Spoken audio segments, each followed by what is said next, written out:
신약 성경 264면에 기록되어 있습니다. 고린도전서 2장 1절부터 5절까지의 말씀 함께 교독하시겠습니다. 제가 먼저 읽겠습니다. 형제들아, 내가 너희에게 나아가 하나님의 증거를 전할 때에 말과 지혜의 아름다운 것으로 아니하였나니, 내가 너희 중에서 예수 그리스도와 그가 십자가에 못 박히신 것 외에는 아무것도 알지 아니하기로 작정하였습니다. 내가 너희 가운데 거할 때에 약하고 두려워하고 심히 떨었노라. 내 말과 내 전도함이 설득력 있는 지혜의 말로 하지 아니하고 다만 성령의 나타나심과 능력으로 하여 함께요. 너희 믿음이 사람의 지혜에 있지 아니하고 다만 하나님의 능력에 있게 하려 하였노라. 아멘. 아멘. 오늘도 하나님의 말씀을 사모함으로 오늘 예배 가운데 나오신 성도님들에게 하나님이 부어주시는 은혜와 사랑이 가득하기를 소망합니다. 오늘 저는 복음이면 충분합니다 라는 제목으로 말씀을 나누고자 합니다. 제가 중고등부 시절에 저는 교회 형들과 토요일마다 거리로 나가 그 복음을 전하는 노방전도를 하곤 했습니다. 그때 당시에 이렇게 노방전도를 해야겠다라는 특별한 소명과 부르심이 있었다기보다는 이 형들과 함께하는 시간이 즐거웠던 것 같습니다. 근데 막상 형들과 함께 나갔지만 열심히 전도지를 나눠주는 형들과는 다르게 저는 항상 형들 뒤를 졸졸 따라다녔던 기억이 있습니다.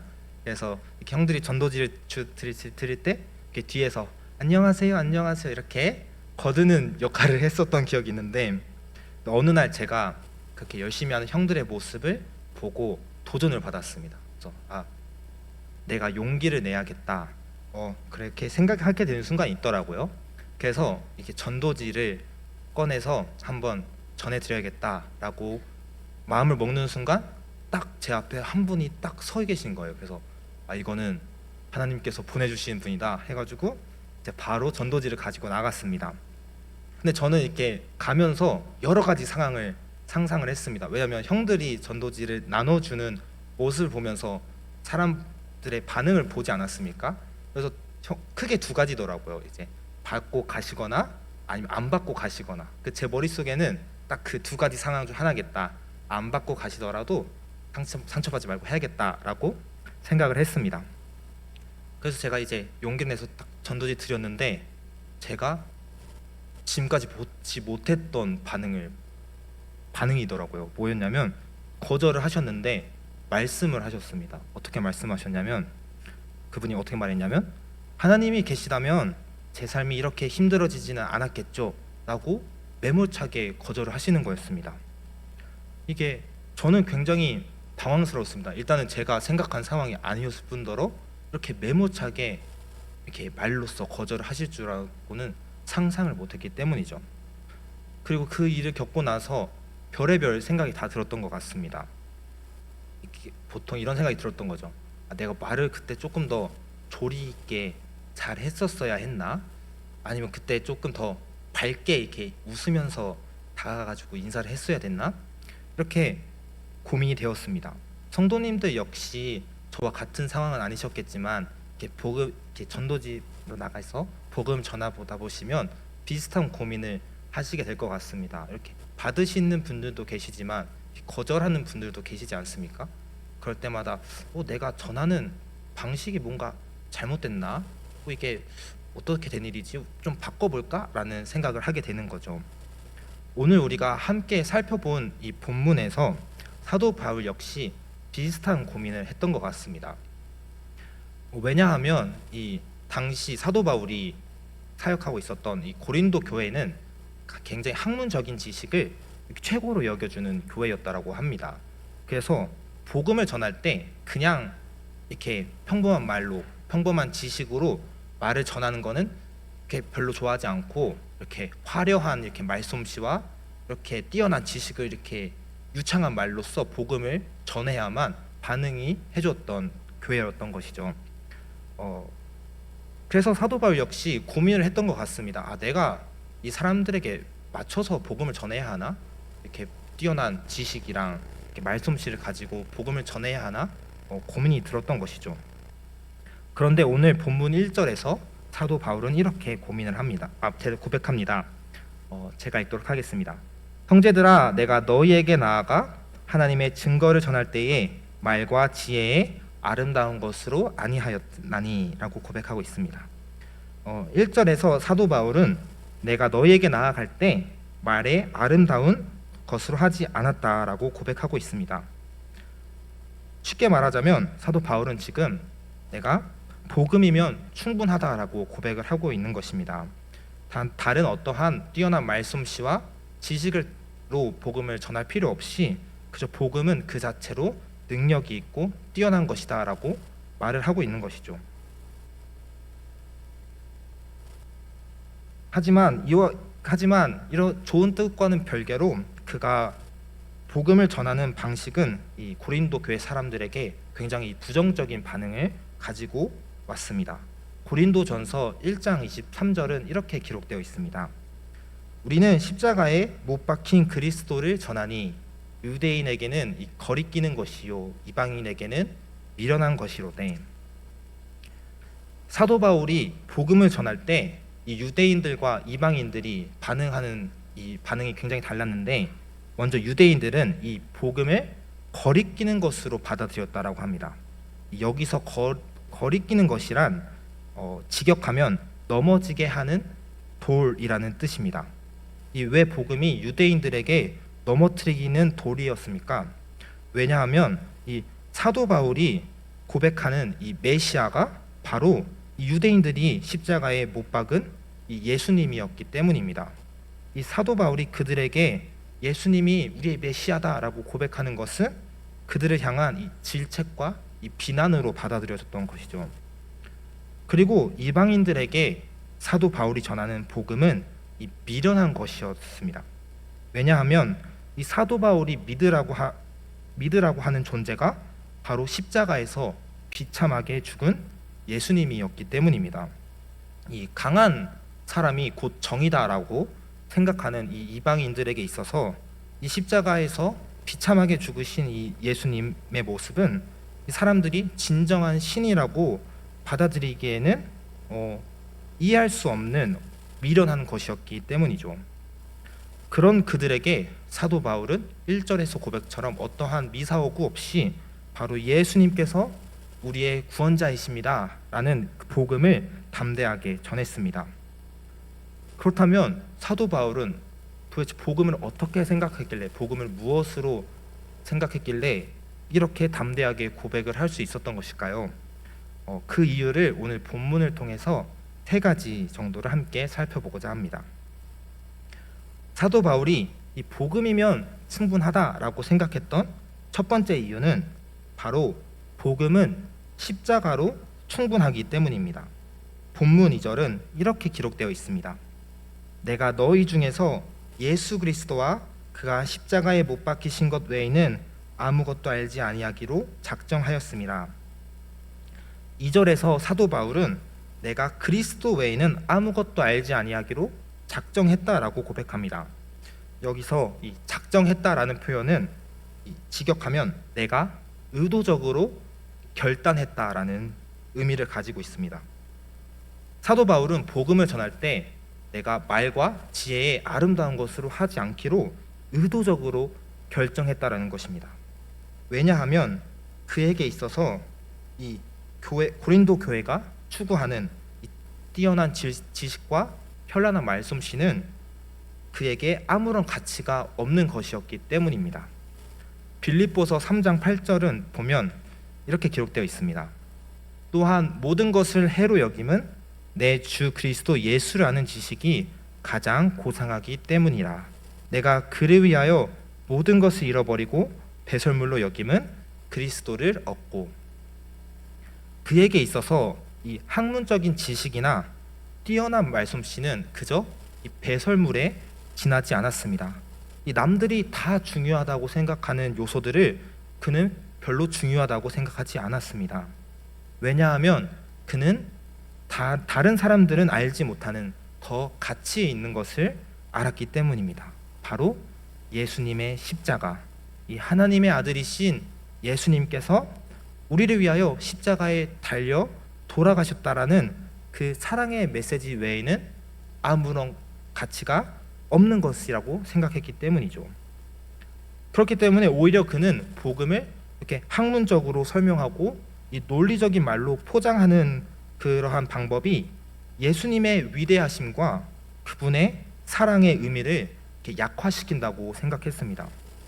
그렇기 때문에 그는 지극히 평범한 말로, 평범한 지식으로 누구나 알아들을 수 있는 말로 복음을 설명했습니다. 단 한 사람이라도 이 복음의 진정한 의미인 십자가를 깨닫기를 소망했던 것이죠.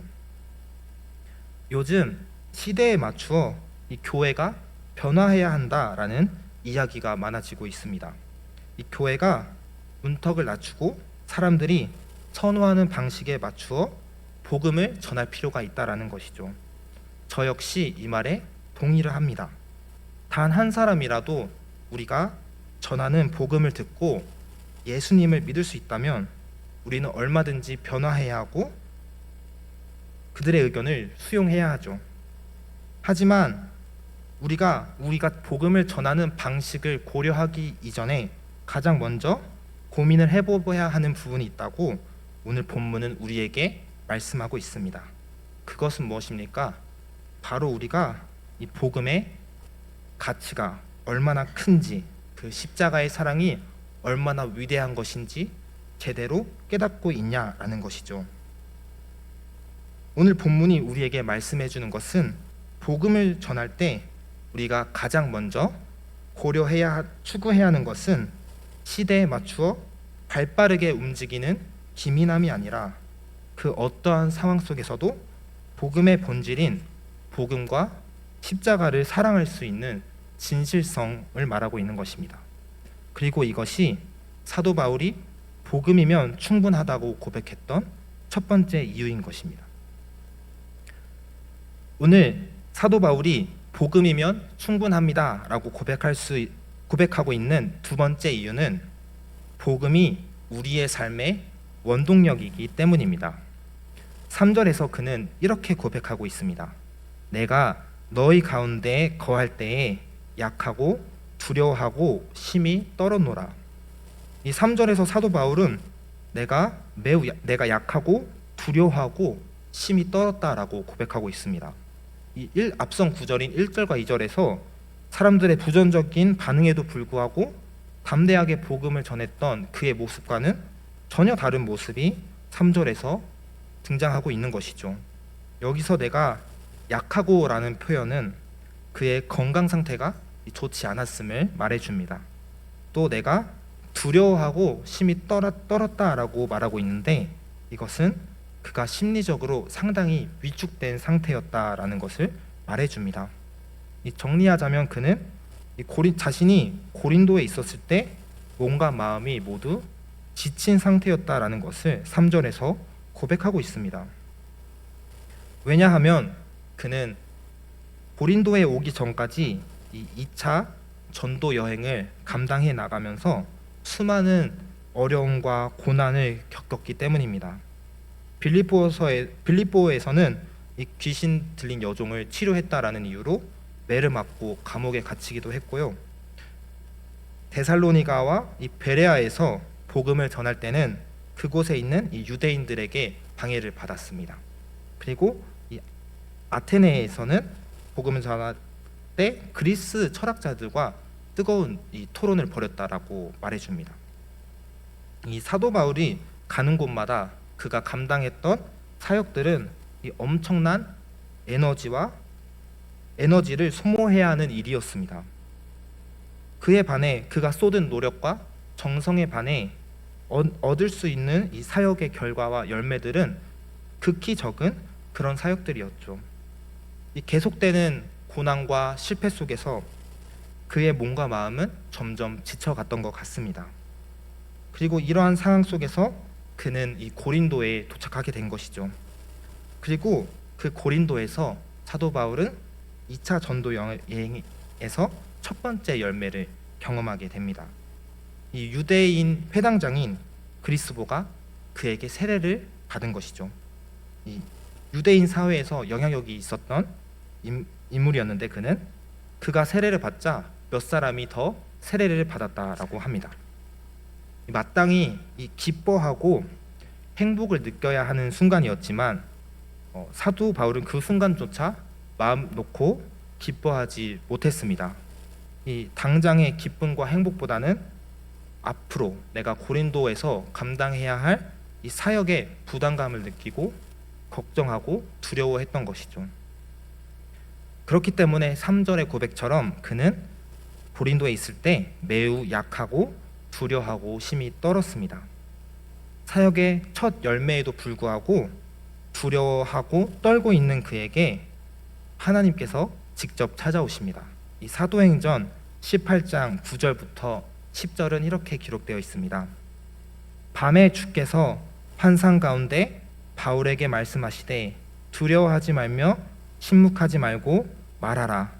내가 너와 함께 있음에 어떤 사람도 너를 대적하여 해롭게 할 자가 없을 것이니 이는 이 성중에 내 백성이 많음이라.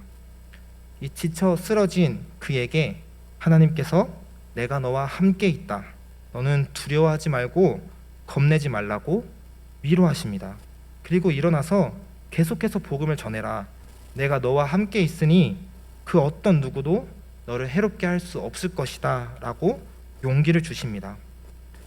그리고 그 하나님의 음성이 그를 다시 일으켜 세웠습니다.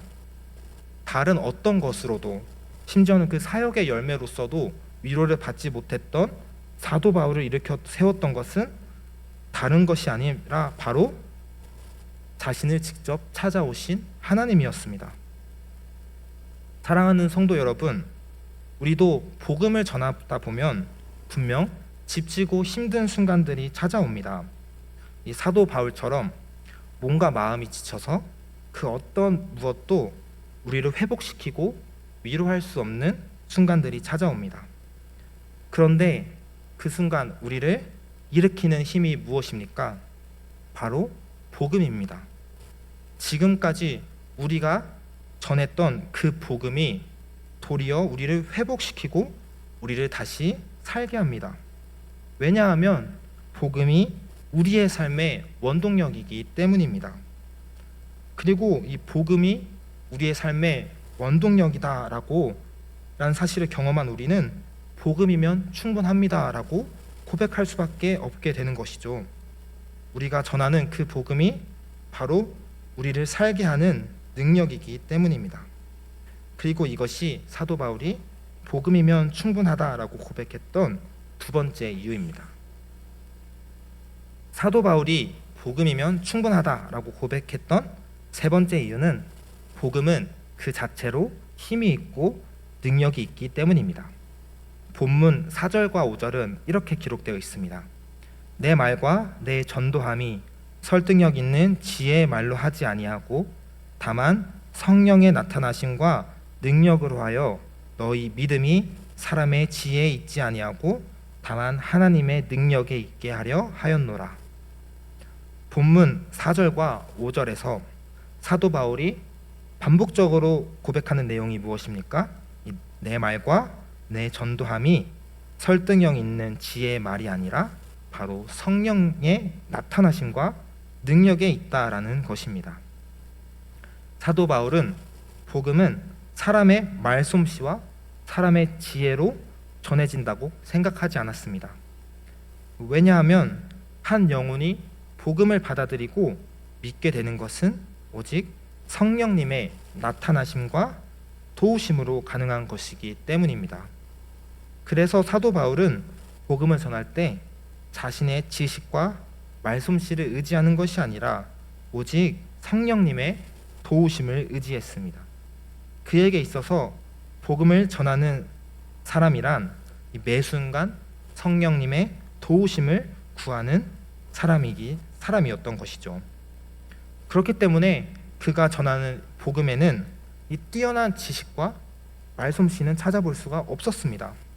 고린도 교회 성도들은 그런 바울을 보며 바울이 전하는 복음은 참 약하다라고 생각했습니다. 그러나 그가 전하는 복음에는 비록 뛰어난 말솜씨와 이 지식은 없었지만 그의 복음에는 강력한 성령 하나님의 임재가 있었습니다. 그리고 그 성령님께서 역사하시는 그 순간들은 사도 바울은 가장 앞에서 그 복음의 현장 가운데서 삶으로 경험했습니다. 이 자신이 전한 것은 지극히 평범한 말과 이 지식뿐인데 한 영혼이 복음을 받아들이게 되고 예수 그리스도를 믿게 되는 역사가 일어났기 때문입니다. 복음의 현장에서 성령님의 역사하심을 경험한 사도 바울은 이 고린도후서 4장 9절에서 이렇게 고백하고 있습니다. 4장 7절에서 이렇게 고백하고 있습니다. 우리가 이 보배를 질그릇에 가졌으니 이는 힘이 큰 능력은 하나님께 있고 우리에게 있지 아니함을 알게 하려 함이라.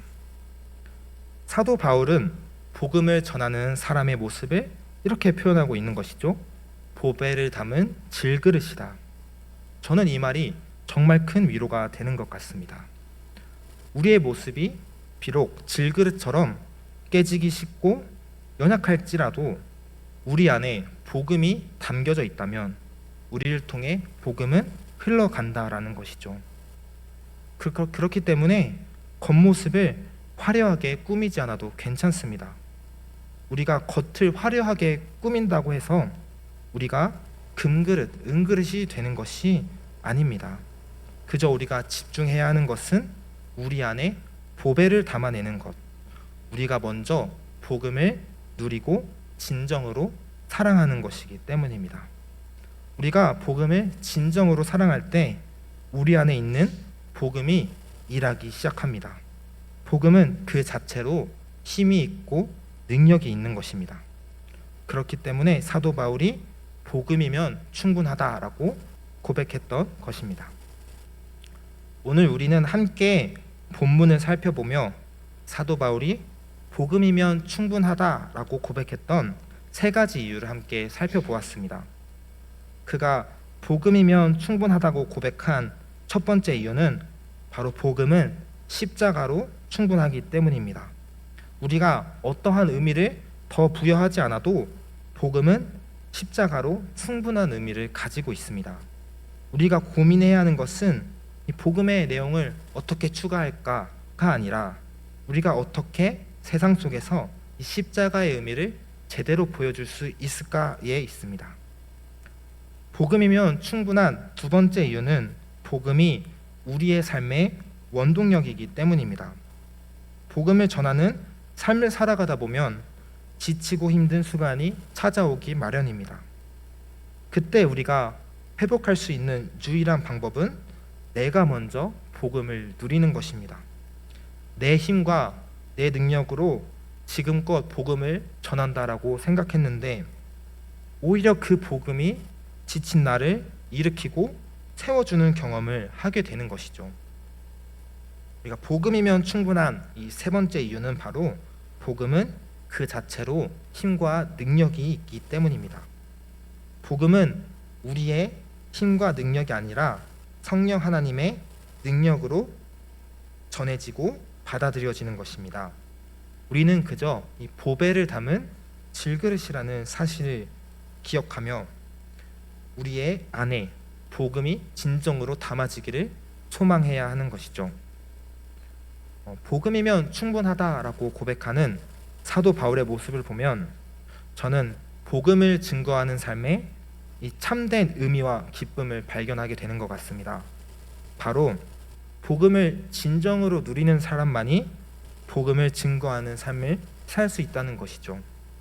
복음이 우리에게 요구하는 것은 다른 무엇이 아니라 바로 지금 내가 복음의 진정한 가치와 자유를 경험하고 있는가에 있다는 것입니다. 이번 한 주간도 이 복음의 진정한 가치와 자유를 누리시는 우리 성도님들 되시기를 소망합니다. 그리하여 언제나 어디서나 담대하게 복음이면 충분합니다 라고 고백하며 이 복음을 전하는 삶을 살아가시기를 주님의 이름으로 축복하겠습니다.